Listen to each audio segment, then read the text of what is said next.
রূপগঞ্জে গৃহবধূর ঝুলন্ত মরদেহ উদ্ধার, স্বামী ও ননদ গ্রেপ্তার। রূপগঞ্জ প্রতিনিধি।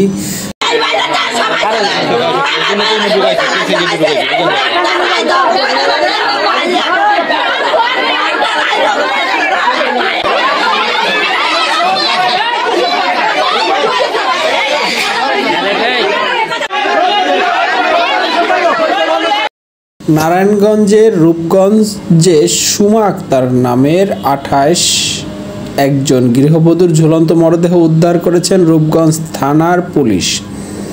নিহতের পরিবারের অভিযোগ, পরিকল্পিতভাবে তাকে হত্যার পর ঘটনা ধামাচাপা দিতে মরদেহ ঝুলিয়ে রেখেছে শ্বশুরবাড়ির লোকজন। এ ঘটনায় ওই গৃহবধূর দুবাই প্রবাসী স্বামী আব্দুল আউয়াল এবং তার বোন শরীফা আক্তারকে আটক করেছে পুলিশ।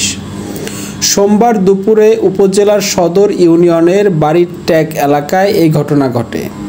নিহতের পিতা আবুল মিয়ার জানান, প্রায় 8 বছর আগে তার মেয়ে সুমাকে পাশের গ্রাম বাড়িয়ার ট্যাগকে রহিমের দুবাই প্রবাসী ছেলে আউয়ালের সাথে বিয়ে দেন। তাদের দাম্পত্য জীবনে মার পারমিশন নিতে হইতো, তারপর ওনার মার সামনে কথা বলতে হবে, যত কথা বলা, তারপর আবার ফোন নিয়ে নিত।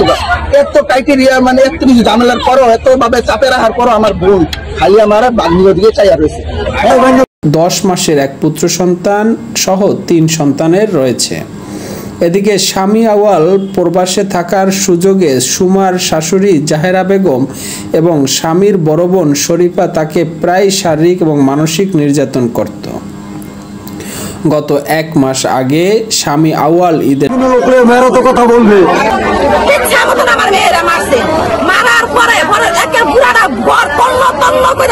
মোবাইল বিছরাইছে। আমার মেয়েকে 7 বছর ধরে বিয়ে দিছে, একটা দিন খালি একটা সেকেন্ড খালি একটা মোবাইল দেয় না। এত অশান্তি, 3টা সন্তান হয়েছে, এত অশান্তি আমার মেয়ের করছে। ছুটিতে বাড়িতে আসে।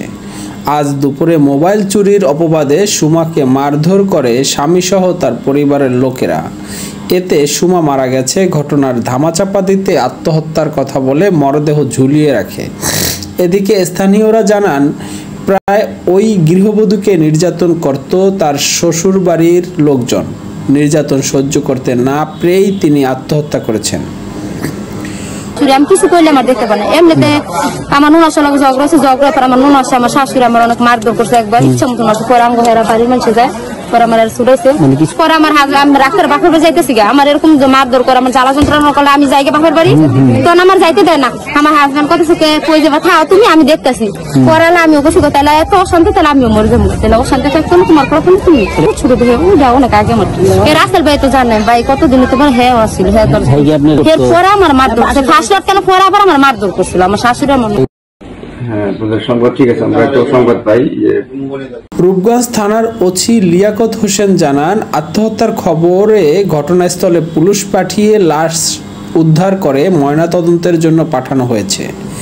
পুলিশ তদন্ত এবং ময়নাতদন্তের প্রতিবেদন হাতে পেলে মৃত্যুর সঠিক কারণ জানা যাবে। এই ঘটনায় জিজ্ঞাসাবাদের জন্য স্বামী আউয়াল এবং তার বোন শরীফাকে আটক করা হয়েছে বলে জানা যায়। ওই পুলিশ